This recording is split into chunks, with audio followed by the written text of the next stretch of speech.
Hello everyone, welcome to my channel. I am Garima Singh and in this video we are going to discuss about the new education policy of 2020.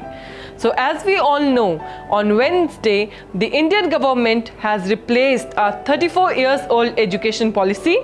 Earlier we were following 1986 education policy, but now we have a new education policy of 2020. The aim of the new policy is India, a global knowledge superpower. And also, the major change here happened is the Ministry of Human Resource Development has been renamed as Ministry of Education. So basically in this video, we are going to learn about the highlights of the new education policy, which is also known as NEP 2020. The very first change here is the 10+2 format has changed to 5+3+3+4. So the initial 5 years of your schooling will be your foundation stage. The curriculum will be prepared by NCERT. So it includes your pre-primary years, that is 3 years of pre-primary plus your first class and the second class. So guys, it is a good news for all of you. The school going students will be the happiest as the syllabus has been reduced and you will now have a lot of fun activities as well as the practical activities. Next 3 years, that is from class 3rd to class 5th. Students at this stage will be introduced to the subjects like science, maths, arts and social science. At this stage, the students will be prepared for their futures, the choices that they will be making accordingly in their future. Up to class 5th, the students can study in their regional languages and the focus of this policy is on the mother tongue as it sticks to the 3-language formula. Also, the policy is applicable both in the public and the private school. And disclaimer here is, no language is to be imposed. It is totally the choice of the students. Next 3 years, that is from class 6 to class 8, which is called the middle stage. Here the students will be introduced to the definitive subjects. By this I mean, the students of class 6 onward will be taught coding, vocational education, internship. Guys, this is what the 21st century education skills require and the policy is very appropriate according to the need of the hour. Now talking about the last stage, that is the next 4 years, from class 9 to class 12. There will be no separation between the streams, that is the traditional separation among arts, commerce and science. Students can now feel free to choose subject according to their interest. By this I mean, one can now study different subjects from different streams at the same time. Suppose I am a student who is interested both in the subject of physics as well as the political science. So I can now take different combination of subjects from different streams at the same time. Also, the curriculum subjects will be treated equally good as those of the extracurricular subjects like singing, dancing, painting, etc.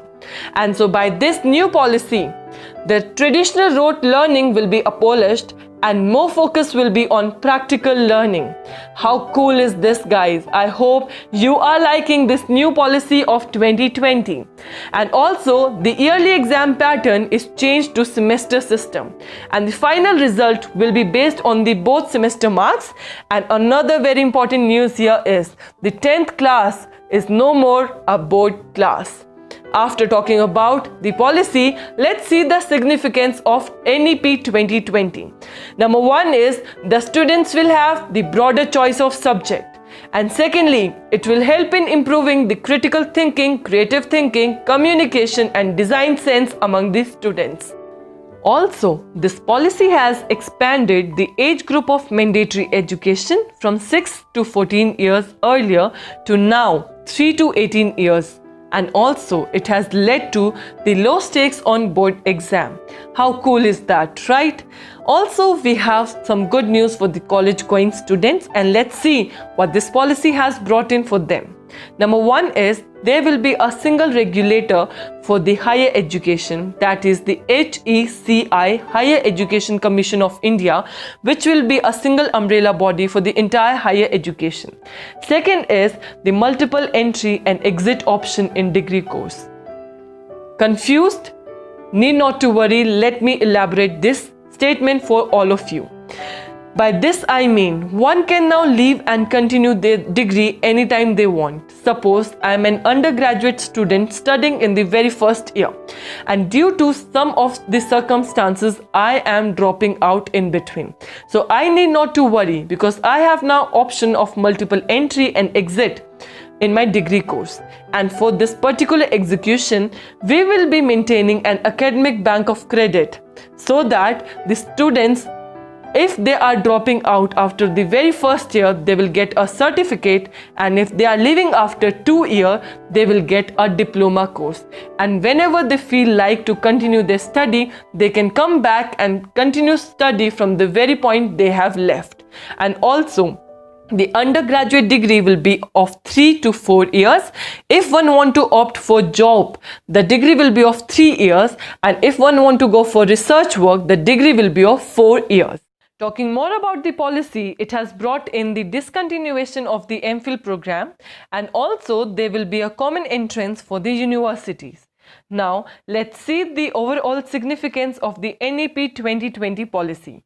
It has brought in more emphasis on the skill and practical knowledge and lowered upon the marks, and also focus on digitalization, especially in rural areas. Motive behind this new policy is to achieve 100% youth literacy by 2030. It for today's video, guys. Thank you for watching Economics Window by Garima Singh, and if you like this video, then do not hesitate to press in the thumbs up icon under my video. And also, guys, if you are new to this channel or you haven't subscribed to my channel till now, make sure you like, share and subscribe and help us grow each day.